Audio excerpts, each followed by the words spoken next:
Hello, welcome. My name is Brandon Paul. I'm a learning design and technology student at Bowling Green State University. I'm also director of admissions for Brightwood Colleges in Dayton. Today we'll be looking at why projects fail and strategies to prevent. So before we jump in, let's take a quick look at the agenda. So we will in trying to understand why projects fail and subsequently how to avoid these pitfalls, it's first necessary that we establish an understanding around what makes a project a success or a failure. We'll also look at the various factors and variables that contribute to project failure. Then we'll discuss strategies for preventing project failure. Finally, we'll summarize our takeaways and draw conclusions about what best practices put us in the optimal situations for project success. So let's start with establishing what is project management.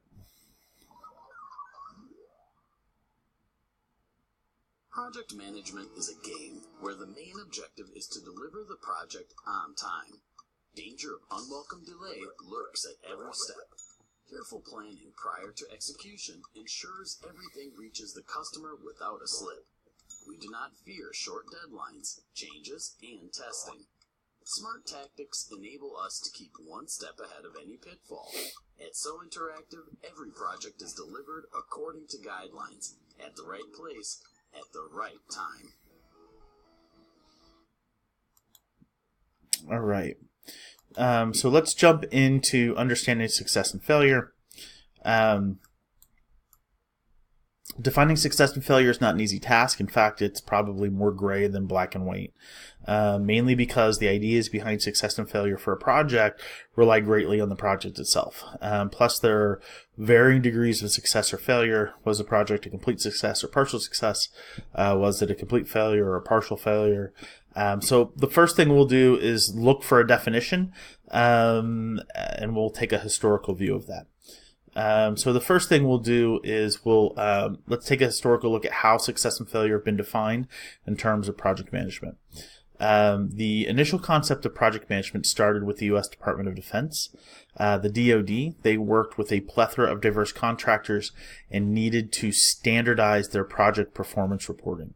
The DoD created a system called the Earned Value Measurement System, which was established to track performance and measure or predict successful project outcomes. Unfortunately, the understanding of metrics and measurement techniques in that time was not what it is today.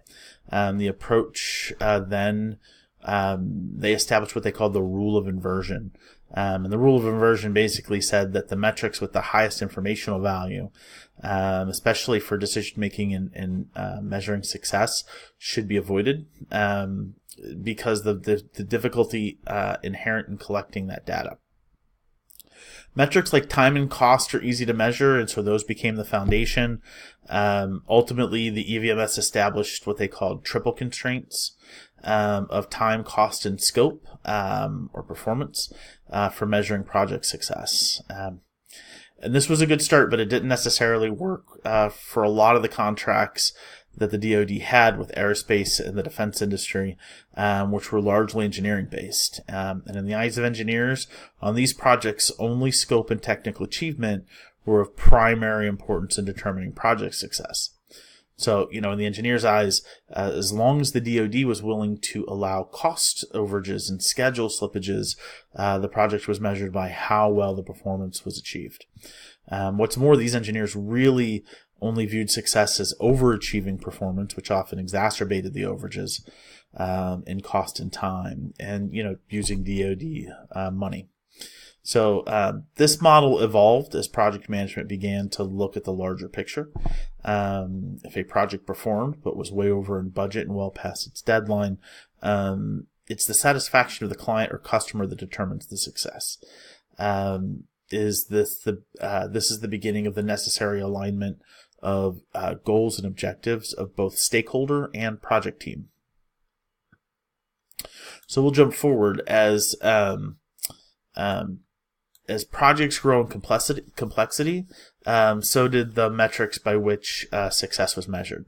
Organizations discovered that the triple constraints were no longer enough to sufficiently define project success. There were emerging secondary constraints that were being used as key indicators of the success or failure of a project. Often these secondary constraints were measured by their impact on the primary constraints of time, cost, and scope. So, for example, let's say a new home is being refurbished and the project runs thousands and thousands of dollars over in cost, finishes weeks past the projected deadline, but the aesthetic is pleasing to the client. She loves the house and leads to further work and a favorable reputation. Is the project's success or failure determined by the primary constraints or the increasingly relevant secondary strengths? Was it a failure or was it a success? And so, again, a lot of these things are determined. It's not necessarily a black or white. As we'll see as we continue to move forward. With new constraints come new challenges. Each new constraint needs a different metric established to confirm that the constraint is being met. How are those measurements determined? How are they prioritized against other constraints? Now project success, metrics, and methodology are all intertwined. Prioritization and evaluation of constraints in terms of project objectives is now critical in determining the success of a project. But this can be different based on the project, the company, the stakeholders involved. I'll give you an example. So project managers for Disney theme parks have 6 constraints that they measure: time, cost, scope, safety, quality, and aesthetic value.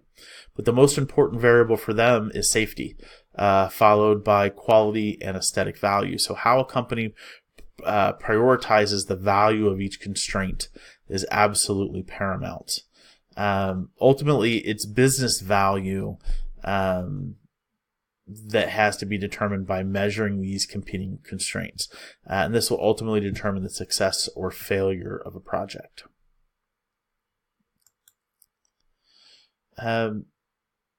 So let's look at some of the causes of project failure. The first thing we'll do is establish what we consider to be some basic facts.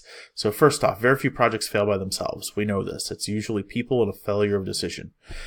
Even the most reliable systems can fail or experience bugs. Project failures are more common than most people realize. As we've said, the line between success and failure is very gray. Failure can occur after successful execution of a project plan because of changing market conditions and environmental variables, especially over long-term projects. There can be different definitions of success and failure on the same project, especially if the objectives are not clear to everyone. When we look at actual typical reasons for failure, I'm not going to read through all of these, but there are a lot of them. But just to name a few, not involving the stakeholders from the business from the beginning, a lack of ownership of each step, a poor project plan, corporate vision not understood at every level. A lot of these are issues of communication and planning, and really creating a strong vision, establishing strong goals, and communicating those goals over and over again. Plans based on insufficient data, no systemization and planning, inadequate or incomplete objectives, lack of resources, a lack of focus or motivation. You even see poor assessment of risk. So there's a lot of pre-implementation reasons given here. Obviously, failure can occur at almost any level of a project. Project estimates that are best guesses, insufficient schedule of tasks. Again, a lot of planning issues. But the big thing is that typical reasons for failure are often the result of poor decision making by people. At least the ones that we can control.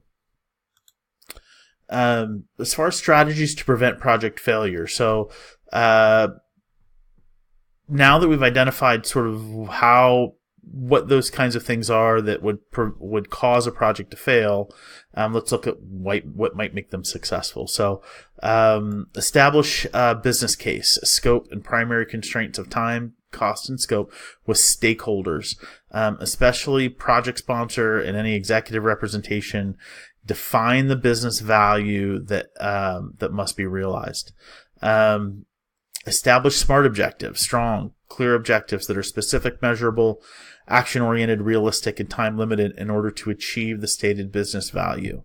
Plan a detailed schedule with specifically assigned tasks, due dates, and realistic milestones. Communicate this clearly and often. Expect success but anticipate failure. The 5 rules for battling failure that we have here on the right. When planning, make it about the how, right? Establish a clear statement of understanding and methodology, processes, and standards. Then vision how the project will be achieved step by step, anticipating potential failure, identifying possible fixes. Objectives are critical, but identifying how you achieve those objectives can be just as critical. Keep your supporters close, your critics closer. Managing stakeholders is important, both those for and against what you're working for. See things from multiple perspectives. Those people who are your biggest critics can sometimes be the most valuable. Utilize formal networks, but informal networks matter too. Use them. Sometimes we only see the people that are on our team as resources, and obviously we have resources within the structure of the project team. But don't be afraid to take advantage of informal networks within your company to resolve issues. Don't keep a myopic view of who can help you succeed. Expand your vision and adapt when necessary. Unclog the pipes. Projects that avoid failure anticipate possible bottlenecks, recognize the potential for this when planning before they find you mid-implementation, right? You find them first. Plan for those. Build the ship as it sails. Establish a system of evaluation and reevaluation throughout the project management process. Don't be afraid to make mistakes. Make adjustments as you go. Failure only becomes complete when you don't learn from your mistakes and adjust.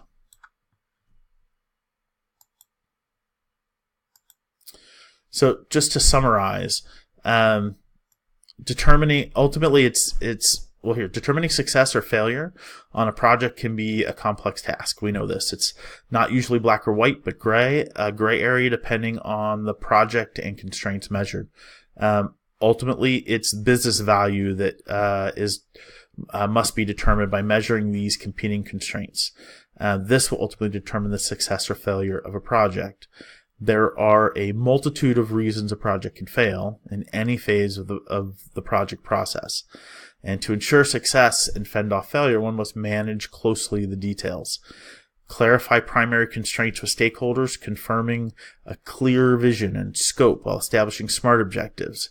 Establish the business value. Create a strong plan with ownership and accountability. Then communicate clearly and often. Expect success but anticipate failure. Follow the 5 rules for battling failure. Very important.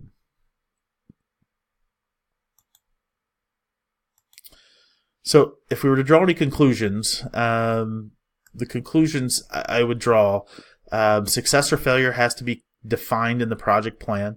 What constraints are critical, what are important to the stakeholders, then everyone associated with the project has to understand this. It has to be clear to all involved in the project.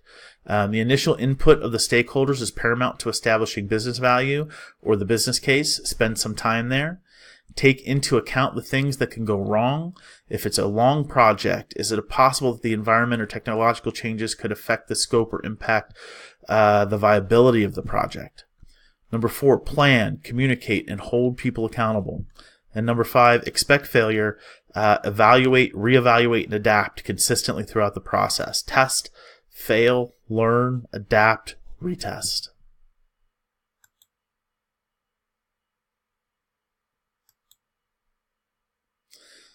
So I'd like to thank everybody, and I appreciate your time. Again, have a great evening. Thank you.